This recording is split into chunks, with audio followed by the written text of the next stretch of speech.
भारत 2020 लोकतांत्रिक सूचकांक के वैश्विक रैंकिंग में 2 स्थान फिसलकर 53वें स्थान पर आ गया है। द इकोनॉमिस्ट इंटेलिजेंस यूनिट ने कहा है कि प्राधिकारियों के लोकतंत्र मूल्यों से पीछे हटने और नागरिकों की स्वतंत्रता पर कार्रवाई के कारण देश 2019 की तुलना में 2020 में 2 स्थान पीछे फिसल गया। हालांकि भारत इस सूची में अपने अधिकतर पड़ोसी देश से ऊपर है। भारत को 2019 में 6.9 अंक मिले थे, जो घटकर 6.61 अंक रह गए हैं। ये विश्व भर के 167 देशों में लोकतंत्र की मौजूदा स्थिति की झलक दिखाता है। ईआईयू ने कहा है कि मौजूदा शासन में लोकतांत्रिक मूल्यों से पीछे हटने के परिणाम स्वरूप भारत को 6.61 अंक मिले और उसकी वैश्विक रैंकिंग 27वें से गिरकर 53वीं हो गई है। भारत को 2014 में 60.92 अंक मिले थे, जो उसे अभी तक मिले सर्वाधिक अंक है। Democracy in sickness and health शीर्षक वाले ईआईयू के ताज़ा लोकतंत्र सूचकांक में नॉर्वे को शीर्ष स्थान मिला है। इस सूची में आइसलैंड, स्वीडन, न्यूजीलैंड और कनाडा शीर्ष 5 देशों में शामिल रहे।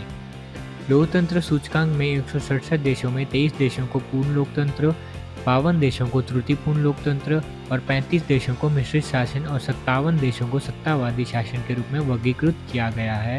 भारत को अमेरिका, फ्रांस, बेल्जियम और ब्राजील के साथ त्रुटिपूर्ण लोकतंत्र के तौर पर वर्गीकृत किया गया है। ईआईयू की रिपोर्ट में कहा गया है कि भारत और थाईलैंड की रैंकिंग में प्राधिकारियों के लोकतांत्रिक मूल्य से पीछे हटने और नागरिकों के अधिकारों पर कार्रवाई के कारण और गिरावट आई है। उसने आरोप लगाया है कि नरेंद्र मोदी वाली सरकार ने भारतीय नागरिकता की अवधारणा में धार्मिक तत्वों को शामिल किया है और इसे कई आलोचक भारत धर्मनिरपेक्ष आधार को कमजोर करने वाले कदम के तौर पर देखते हैं। रिपोर्ट में कहा गया, कोरोना वायरस वैश्विक महामारी से प्राधिकारियों से निपटने के तरीके के कारण 2020 में नागरिकों के अधिकारों का दमन हुआ।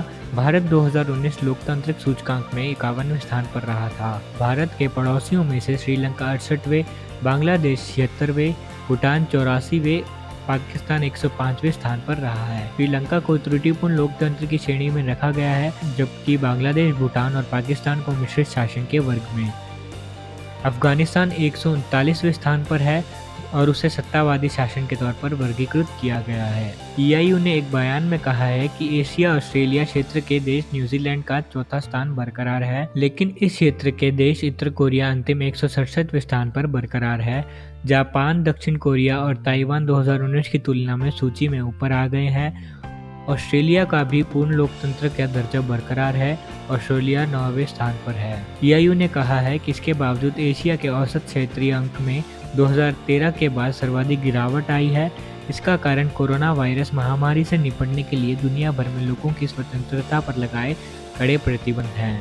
ईआईयू के वार्षिक लोकतंत्र सूचकांक रिपोर्ट के संपादक जोआन ओहे ने कहा है, एशिया के 3 नए देशों का 2020 में पूर्व लोकतंत्र देशों की श्रेणी में आना और पश्चिमी यूरोप के 2 देशों का इससे बाहर होना इस बात को दर्शाता है कि कोरोना वायरस ने ताकत के वैश्विक संतुलन के पश्चिमी से पूर्व और बदलने की गति तेज कर दी है।